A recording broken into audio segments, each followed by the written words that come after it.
ഒരിക്കൽ കൂടി വിനീത് ടെക്നിക്കലായി വിനീതിനോട് ഫുട്ബോളിനെ പറ്റി ചോദിക്കുന്നതിൽ എനിക്ക് ചെറിയ ബുദ്ധിമുട്ടുണ്ട്. എന്നാൽ പോലും ഇന്ന് രണ്ട് ശൈലികൾ ഏറ്റുമുട്ടുന്നതാണ്. ഒന്ന് കഴിഞ്ഞ ദിവസങ്ങളിലൊക്കെ നമ്മൾ കണ്ടതാണ്. ഈ ഹരിനാരായണൻ ഉണ്ടെങ്കിൽ കുറച്ചുകൂടെ നന്നായി പറയുമായിരുന്നു. പതിഞ്ഞ താളത്തിൽ ഇങ്ങനെ കൊട്ടിത്തുടങ്ങി അവസാനത്തിലേക്ക് എത്തുമ്പോൾ കൊട്ടിക്കയറുന്ന അതുപോലെയാണ് അർജന്റീനയുടെ കളികൾ നമ്മൾ കണ്ടത്. അതേസമയം ചെറിയ പാസുകളിലൂടെ ഒരേ താളത്തിൽ ഒരേപോലെ ഒരു ഉറപ്പോടെ കളിക്കുന്ന സ്പെയിനെയാണ് മറുവശത്ത് കണ്ടത്. അതിന് ലാറോഹയുടെ മാസ്റ്റർ ക്ലാസ് അങ്ങനെയല്ലേ പറയേണ്ടത്, അങ്ങനെയൊക്കെയുള്ള ഒരു ഫുട്ബോളാണ് നമ്മൾ അവിടെ കണ്ടത്. അപ്പോൾ അതിലേതാകും ഇന്ന് പുറത്തേക്ക് എടുക്കേണ്ടി വരിക? പുതിയ എന്തൊക്കെ കാണാൻ കഴിയും ഇന്നത്തെ? അങ്ങനെയൊക്കെയുള്ള ഒരു കൗതുകം കൂടി ഉണ്ടല്ലോ ഈ രാത്രി.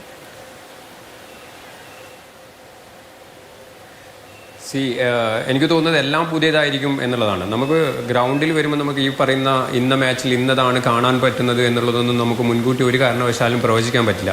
അങ്ങനെ നമ്മളെ പ്രവചനം കറക്റ്റ് ആയിരുന്നുവെങ്കിൽ ഇന്നിപ്പോൾ ഫ്രാൻസ് ആയിരുന്നു ചിലപ്പോൾ ഫൈനലിൽ ഉണ്ടാവേണ്ടിയിരുന്നത്. കാരണം ഈ ടൂർണമെൻറ്റ് മൊത്തം എല്ലാ ടീമിനെയും ഡോമിനേറ്റ് ചെയ്തിട്ടുണ്ടായിരുന്നത് ഒറ്റ ടീമേ ഉള്ളൂ, അത് ഫ്രാൻസ് ആയിരുന്നു. അവർ പക്ഷേ സ്പെയിൻ്റെ അടുത്ത് വന്നപ്പോൾ അത് നേരെ തിരിഞ്ഞു.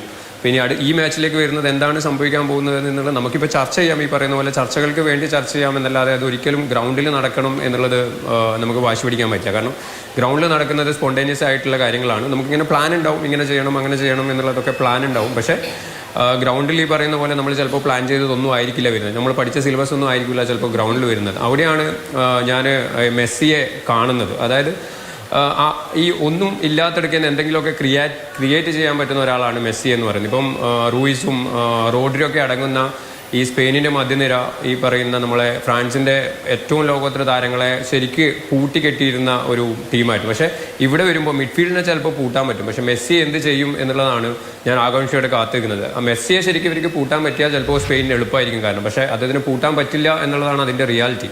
അതാണ് ഈ പറഞ്ഞു വന്നതാണ്. മെസ്സി ഒന്നുമില്ലെങ്കിൽ, അതായത് നമ്മൾ പഠിച്ച സിലബസോ അല്ലെങ്കിൽ നമ്മൾ കണ്ട കാര്യങ്ങളിലോ ഒന്നുമല്ല മെസ്സി അന്നേരം എന്താണോ ക്രിയേറ്റ് ചെയ്യുന്നത് എന്നുള്ളത് നമുക്ക് ഒരിക്കലും പ്രവചിക്കാൻ പറ്റാത്തൊരു കാര്യമാണ്. അതാണ് അദ്ദേഹത്തിൻ്റെ പ്രത്യേകതയും. ഇപ്പം രാജേഷേട്ടൻ പോകുമ്പോൾ പറഞ്ഞ പോലെ ആ ഒരു പ്രത്യേകതയാണ് ആ ടീമിനെ ഈ പറയുന്ന ബാക്കി എല്ലാ ടീമിൽ നിന്നും മാറ്റി നിർത്തുന്നത്. അതായത് മെസ്സി ഉണ്ട് എന്നുള്ളതാണ്, എപ്പോൾ വേണമെങ്കിലും എന്തും സംഭവിക്കാം എന്നുള്ളതാണ്. അപ്പം അത് എങ്ങനെ സ്പെയിൻ ഹാൻഡിൽ ചെയ്യും എന്നുള്ളതാണ്. ബാക്കി മേ ബി ഇപ്പം മിഡ്ഫീൽഡ് ബാറ്റിൽസൊക്കെ നമുക്ക് വേണമെങ്കിൽ ഇതുവരെയുള്ള കളി നോക്കുമ്പോൾ സ്പെയിൻ ജയിക്കും എന്ന് പറയാം. പക്ഷേ മെസ്സി ഉള്ളിടത്തോളം കാലം അർജന്റീനയെ തോൽപ്പിക്കുക എന്ന് പറയുന്നത് ചെറിയ പണിയല്ല. അത് ഈ പറയുന്ന പോലെ എത്രത്തോളം എന്താ പറയുക സ്പെയിൻ പ്രിപ്പയർ ആയിട്ടുണ്ട് അല്ലെങ്കിൽ എത്രത്തോളം സ്പെയിൻ ഗ്രൗണ്ടിൽ പണിയെടുക്കുന്നുണ്ട് എന്ന് നോക്കിയിട്ടാവും അതിൻ്റെ ഒരു റിസൾട്ട് വരാൻ പോകുന്നത്. പക്ഷേ അപ്പോൾ പോലും ഞാൻ ഒരു സാധ്യത കൂടുതൽ മെസ്സിക്ക് തന്നെയാണ് ഞാൻ കൊടുക്കുന്നത്. കാരണം അയാളൊരു മജീഷ്യനാണ്.